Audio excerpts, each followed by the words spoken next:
Unfortunately, during the second half of the fall semester, I was really busy and not able to film and upload as much as I would have liked. So with that said, now that the semester is over, I decided to try something new with the video to help save some time.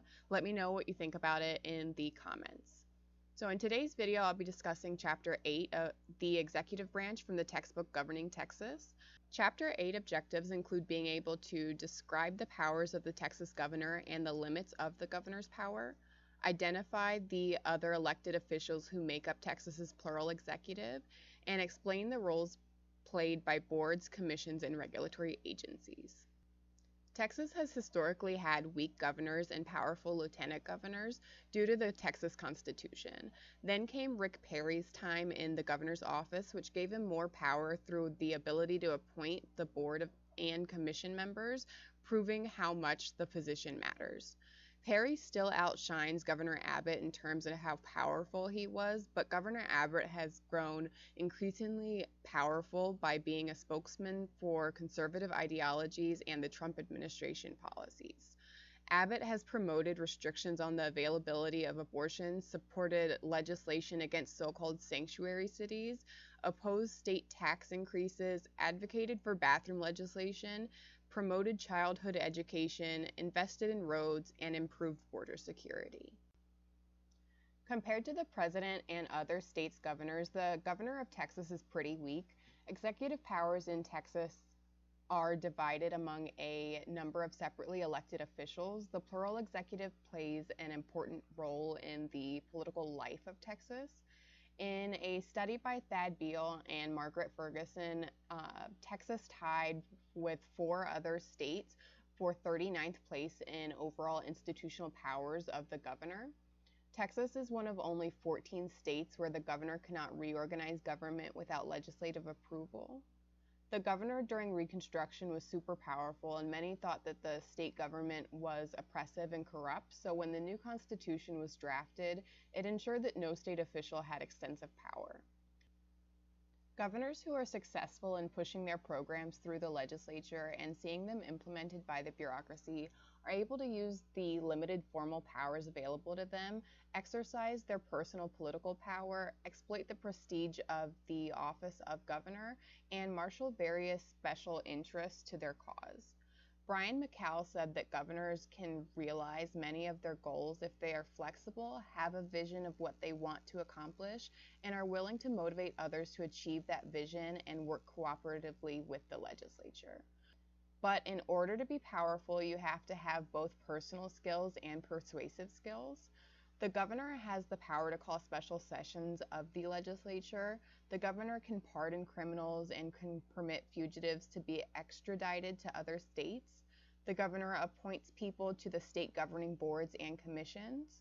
Only the governor can declare martial law. Only the governor can veto acts or specific appropriations passed by the legislature.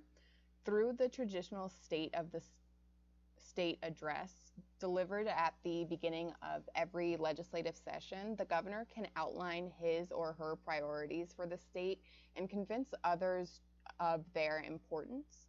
Finally, the governor can be a major persuasive force in mobilizing interest groups, editorial boards of newspapers, and other opinion leaders to support his or her agenda. Successful governors have made it seem like the job isn't that difficult with short, seemingly easy formal schedules. There are 3 formal qualifications to become governor. One must be at least 30 years old, be a U.S. citizen, and have lived in Texas for the 5 years preceding their bid for office. Informal qualifications often include access to money and previous political experience.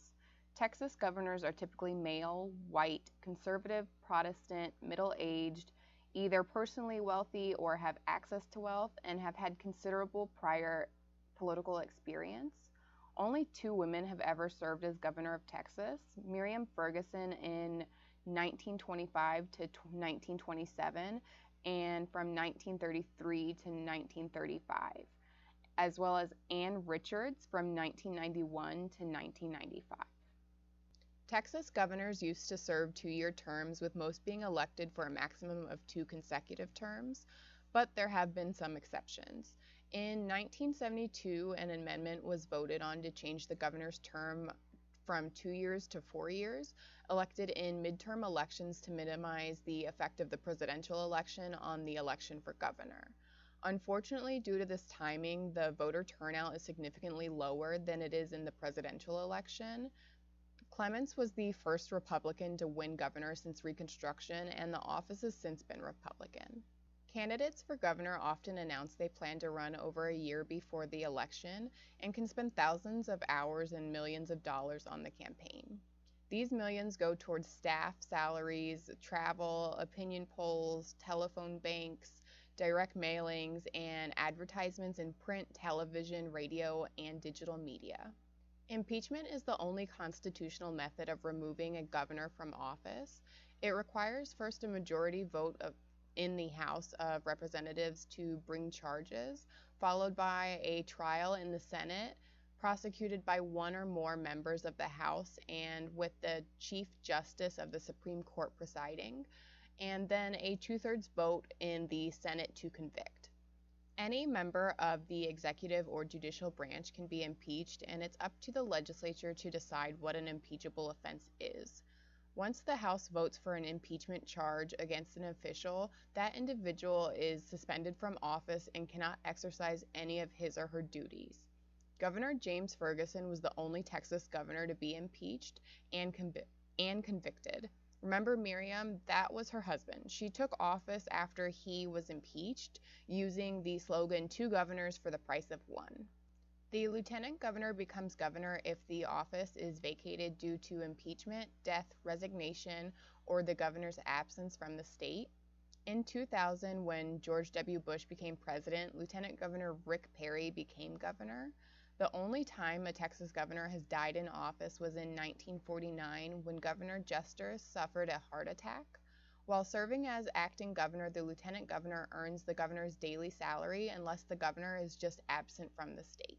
The governor has a salary of $150,000 plus the use of the governor's mansion, a state vehicle, and aircraft, as well as a personal staff, while the lieutenant governor's daily salary is significantly less at $26 a day or less than $10,000 a year. The governor's staff consists of almost 300 people who are responsible for management of the staff, policy action, public relations, and more. The executive office, headed by the chief of staff, has overall responsibility for staff management and has primary contact with the governor. Executive offices led by the chief of staff are responsible for scheduling for the governor, political matters relating to the First Lady, appointments to offices, legislative matters, budget, policy, and constituent communications. The staff keeps the governor informed about issues and problems facing the state, and it may suggest courses of action. Appointment power is often referred to as the governor's most significant executive power. The power of appointment allows the governor to appoint individuals to over 400 state boards and agencies, influencing policy throughout the state. The governor can also exercise patronage, which is basically rewarding supporters by appointing them to office. The governor can use this power to repay political favors, appoint friends and associates of the legislators to office, and garner political IOUs from other politicians. However, the effectiveness of the governor's appointees will determine the governor's success in office, so careful consideration is important. There are several boards where the governor has no say and where the governor also shares appointment power. Governors have to make appointments carefully because controversies can arise when irresponsible individuals are selected. An example of this would be like when Rick Perry's appointment to the Texas Youth Commission had to resign after a scandal and cover-up, or like when Greg Abbott's appointment for chair of the State Board of Education had no experience in public education. Governors may make a controversial appointment in order to deal with a particular issue, like when Abbott appointed Josh McGee chair of the State Pension Review Board. After years of the pension funds being mismanaged, Abbott appointed someone who had been critical of the mismanaged pension funds. The Senate has to confirm all appointments by the governor, but because of the part-time nature of the legislature, many appointments go unconfirmed for up to 2 years. If an unconfirmed appointee isn't liked, then the governor can choose to not even submit their name for Senate approval. If this happens, the appointee leaves the office at the end of the regular legislative session. Senatorial courtesy can informally limit appointments by having the governor seek an indication that the senator from the appointee's home district supports the nomination. Usually, if the appointee senator concurs in the appointment, the remainder of the Senate will agree. However, if the appointee senator opposes the appointment, the remainder of the Senate will also oppose it. The process for removing an appointee is complicated. Two-thirds approval of the Texas Senate is required for a governor to remove one of their appointees if they refuse to step down. This process is in place to limit the governor's power to influence the policies of the state agencies. The process for removing chairs of boards is much easier. They serve at the pleasure of the governor and can be easily removed if they do something that the governor doesn't like. The governor is the state's chief budget officer. As chief budget officer, they submit an executive budget to the legislature. The executive budget suggests a plan for revenue and expenditure for Texas and indicates the governor's priorities. The governor's budget competes with the legislative budget submitted by the Legislative Budget Board, which was created in 1949 in an effort for the legislature to gain more control over the state's budget. Since the legislative budget is created by the legislature, it usually gets more consideration than the governor's suggested budget, leading to some governors just supporting the legislative budget and others playing a more active role. The governor has some control over the final appropriations bill because of the power to line item veto, but must have the support of the Legislative Budget Board to impound funds or transfer funds if things change from when the money was appropriated. However, under a 1993 law, the governor can declare an emergency and bypass the other legislative members of the board. We'll talk more about vetoes later in this chapter. The governor is the commander-in-chief of the state's National Guard units when they're not under presidential orders. The governor has the power to declare martial law, meaning that they could suspend most civil authority and impose military rule to protect lives and property in the event of a riot, flood, hurricane, tornado, or other disaster. While law enforcement and police power are primarily a local responsibility, the governor does have some power. The governor also appoints the 3 members of the Public Safety Commission with Senate approval. The commission is responsible for the Department of Public Safety. DPS is responsible for highway traffic enforcement or highway patrol, driver's licensing, motor vehicle inspections, truck weighing stations, and the Texas Rangers. The governor can also assume command of the Rangers when warranted. And if there's any evidence of ongoing violence or corruption, the governor can use informal powers, the prestige of the governor's office, and appeals to the media to compel action from local law enforcement officials. One of the ways the governor can gain considerable control over the state's business is through the use of message power. All communications between the governor and the legislature are part of that message power. The governor uses the State of the State address to influence the legislature and the public to support their goals. The governor has the opportunity to address the legislature or at least submit a brief letter explaining an important proposed executive budget. The governor can also lobby the legislature to try to either pass or kill bills. Another way the governor can gain considerable control over the state's business is through veto power. The governor can sign or veto legislation, but in most cases, the governor signs the bill. A veto can be overridden by a 2/3 vote in each chamber, but a veto override hasn't occurred since 1979. A post-adjournment veto, aka a strong veto, allows the governor to veto after the end of the legislative session, preventing any possible override from the legislature. The line item veto allows the governor to strike particular parts of an appropriations bill. The line item veto allows the governor considerable control over appropriations to state agencies, and this power can be used to reduce state expenditures or to punish agencies or programs disfavored by the governor. The governor's line item veto power gives them the ability to cut funding by millions of dollars, like in 2017 when Governor Abbott used this line item veto power to cut $120 million from the $217 billion 2-year state budget. The U.S. Supreme Court has held that a presidential line item veto violates the principle of separation of powers in the U.S. Constitution. So I think it's very interesting that it's still allowed in Texas, and I'm curious to see if it will change in the future. Another power the governor can use to gain control over the state's business is the power to call a special session of the legislature. A special session can last no more than 30 days, and during the special session, they can only discuss the governor's set agenda. Special sessions address what the governor sees as a critical problem and only allows the legislature to focus on the specific issue at hand. From 1989 to 2017, there were only 23 special sessions, ranging from 2 days to 30 days. Texas elects all of its appellate and district court judges, but the governor can fill vacancies on the court due to death, resignation, or retirement of the incumbent, or the creation of new courts. The governor also has the power to fill vacancies before an election for the district attorney's office. Usually, once a judge is appointed by the governor, they get reelected, giving the governor a lot of power over the judicial branch. The governor can issue each person one 30-day reprieve on an execution, but can only grant clemency on recommendation of the Board of Pardons and Paroles. In recent years, instead of releasing someone from prison, Abbott has used this to clear a person's minor criminal record.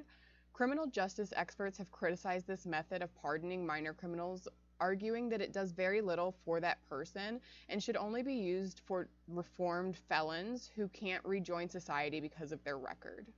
Texans limited the power of the governor through the creation of a plural executive in the 1876 Constitution, which helped break up the power of the executive branch.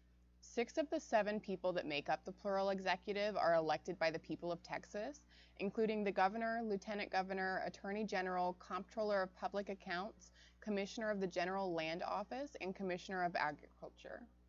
Members are elected for 4-year terms in midterm elections. Elections are partisan, and each member of the plural executive may choose to operate independently of others. The governor appoints the 7th person, the Secretary of State. Except for the lieutenant governor, who receives the same salary as a legislator, their salaries are set by the legislature. In order to further separate powers, if the legislature wanted to change the way that the Commissioner of Agriculture, the Railroad Commission, or the Board of Education is selected, all it would have to do is pass a new law, but to change the other executive offices' terms or authority would demand a constitutional amendment. The lieutenant governor is one of the most powerful political leaders in the state. They get their power from their legislative duties. The lieutenant governor serves as the constitutional president of the Senate and has the power to appoint committee members and chairs, decide the order of legislation, and vote in the case of a tie. They have the right to debate and vote on all issues when the Senate sits as a committee of the whole. They sign all bills and resolutions, as well as being assigned to the Legislative Redistricting Board. Other powers are derived from different statutes passed by the legislature, like being a member on several other boards and committees. The lieutenant governor is also empowered to set up standing and special committees.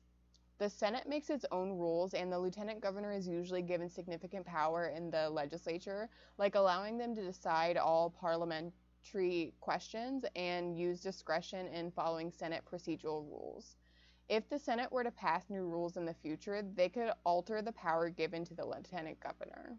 Previous lieutenant governors have typically had business-oriented agendas until 2014, when Texas elected and re-elected Dan Patrick, an AM talk show host who was voted one of the worst Texas legislators by Texas Monthly. It was said that Patrick was a bully and that he assumed that those who didn't agree with him just didn't understand him. The Attorney General is elected for a 4-year term and serves as the chief civil lawyer for the state, writes advisory legal opinions, and oversees child support collections, as well as over 700 lawyers.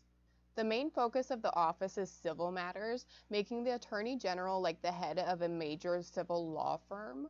Anytime the state is a party to a lawsuit, the Attorney General's office has full responsibility. One of the most important powers in this office comes from the opinions process. Any agency within the state or local government can ask for an advisory opinion on the legality of an action. The office then rules on the question. This ruling carries the same weight as a law unless overturned by a court or the legislature.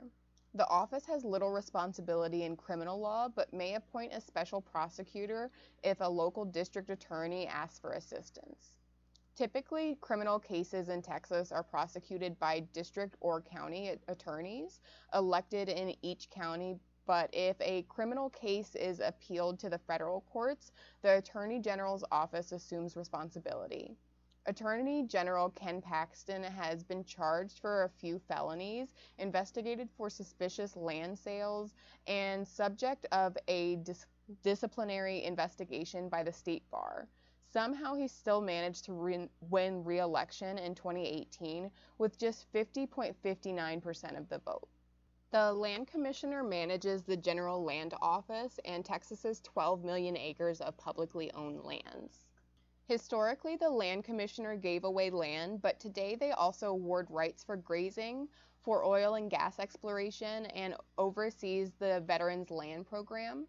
A significant portion of royalties on oil and natural gas produced by these wells goes to the state's permanent school fund and permanent university fund.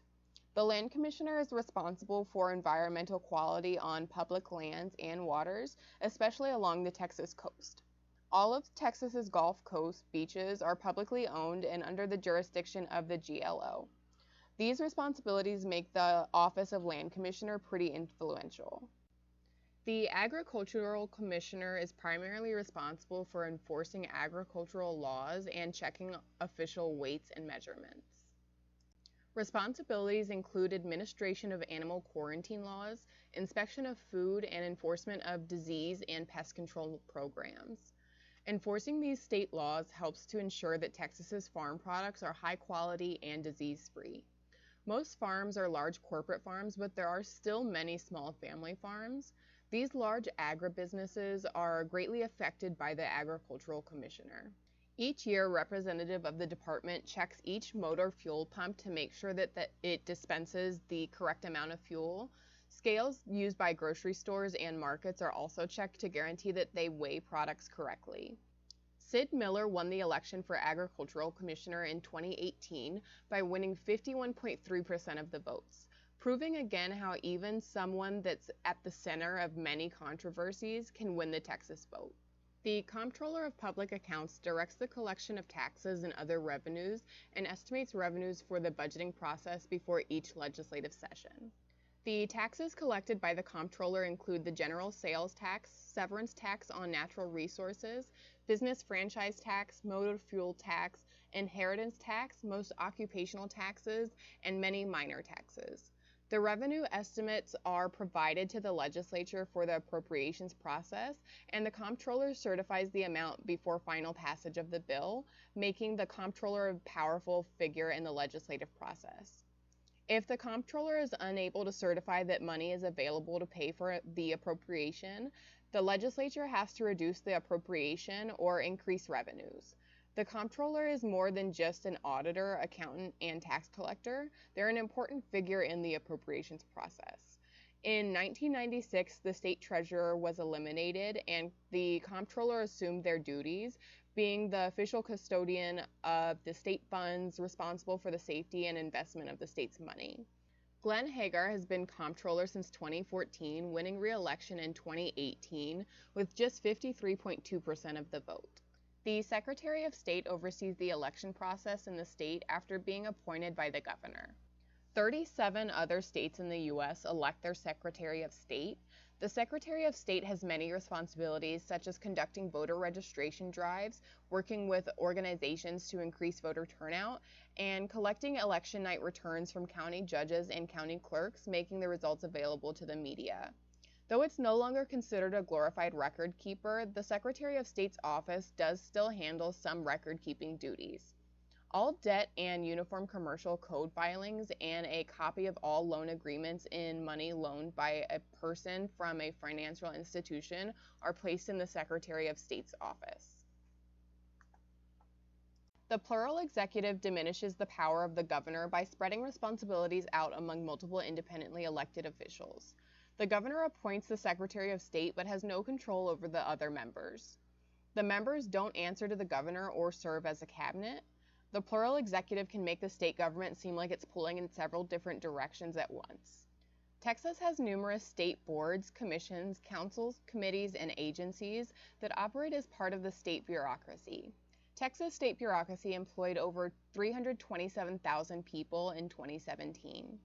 In addition to the plural executive, there are other bodies run by multi-member boards appointed by the governor and confirmed by the Senate, single executive appointed by the governor and confirmed by the Senate, boards appointed by several members of the plural executive and even by legislative officers, and then confirmed by the Senate, and finally, multi-member boards elected by the people. Appointment power along with tenure gives the governor strong influence over the state's bureaucracy. This can be seen with Governor Perry, who placed many of his closest advisors in key positions, spreading not only his personal influence, but his personal political philosophy of pro-business state government as well. In multi-member appointed boards, members are usually appointed by the governor or sometimes other executive officials and approved by the Senate. Examples are members of the Texas Alcoholic Beverage Commission and the Department of Parks and Wildlife. These agencies work in anonymity, although several of them have a direct effect on the lives of Texans. Appointed single executives are one executive appointed by the governor and approved by the Senate for a 2-year term, like the Commissioner of the Texas Department of Insurance. Only 2 state agencies have members elected by the voters, the Railroad Commission of Texas and the State Board of Education. The Railroad Commission has 3 members elected statewide to 6-year terms of office, with one of the 3 members being elected every 2 years.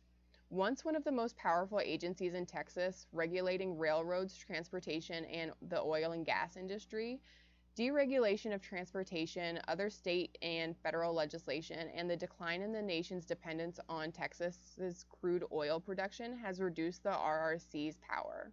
The State Board of Education is composed of a 15-member board serving 4-year terms selected in partisan elections from single-member districts. The SBOE district lines are drawn in such a way that it's rare for a seat on the board to flip from one party to the other. There are usually about 10 Republicans and 5 Democrats elected to the board. The SBOE is responsible for public K-12 education policy, and rules made by the agency are enforced by the Texas Education Agency, or TEA. The Commissioner of Education is appointed by the governor from a list of candidates supplied by the SBOE and serves as an administrative head of the TEA. In recent years, the SBOE has become a battleground for issues like how evolution was being taught in public schools and the process of reviewing textbooks. Elected officials are ultimately responsible to voters. Appointed officials are indirectly accountable to the people through the elected officials who appoint them, and both are responsible to the legislatures that determine responsibilities and appropriate money to carry out those responsibilities.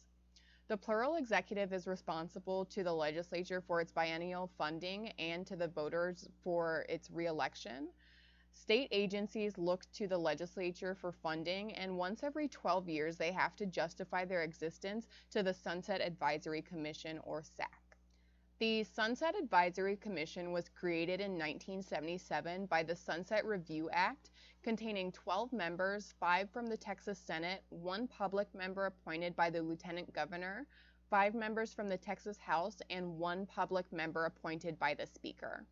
The Sunset Review Act established specific criteria to be considered in evaluating the continuing need for an agency, bringing more openness and accountability to the government. During an agency's sunset review, the agency must document its efficacy, the extent to which it meets legislative mandates, its promptness and effectiveness in handling complaints, and it must establish the continuing need for its services. The review process usually lasts almost 2 years. After studying an agency, the SAC will recommend one of 3 actions to the legislature. The agency continues as is, with no changes in its organization or functions.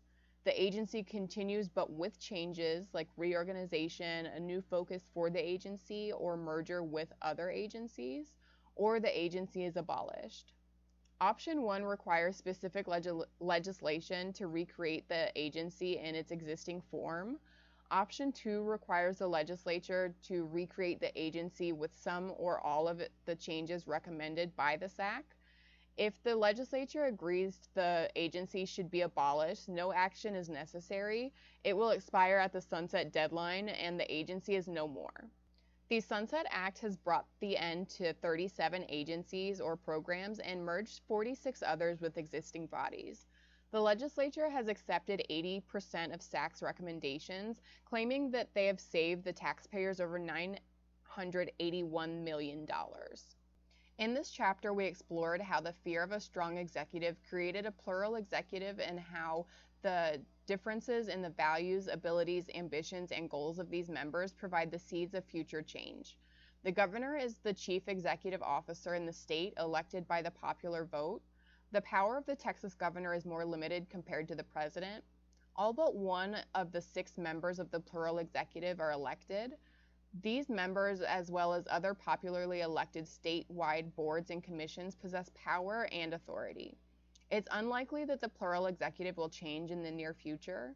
There is some evidence with the narrowing of the 2018 elections that the Democratic Party may be on the cusp of returning to political dominance in the state, but it remains to be seen.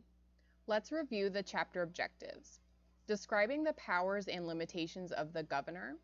Although the Texas governor is considered weak when compared to the governors of other states, the power to appoint board members made Rick Perry the most powerful governor in state history, largely because of his long tenure. The executive powers the governor possesses are appointment, budgetary, military, and police powers. Among his legislative powers are message and veto powers and the ability to call special sessions of the legislature. Identify the other elected officials who make up Texas's plural executive. Unlike the President of the United States, the Texas governor does not appoint a cabinet. Voters in Texas elect the lieutenant governor and other major statewide offices in separate elections. This disperses the power within the executive branch, which makes the executive officers work together. Explaining the roles played by boards, commissions, and regulatory agencies. The governor's most important power is the ability to appoint people to boards, commissions, councils, committees, and regulatory agencies. These institutions have important powers to interpret state regulations and make a difference in the lives of everyday Texans. Alright guys, that's it for this chapter. Thank you so much for joining me. I hope you learned something new today. And as always, please remember to like and subscribe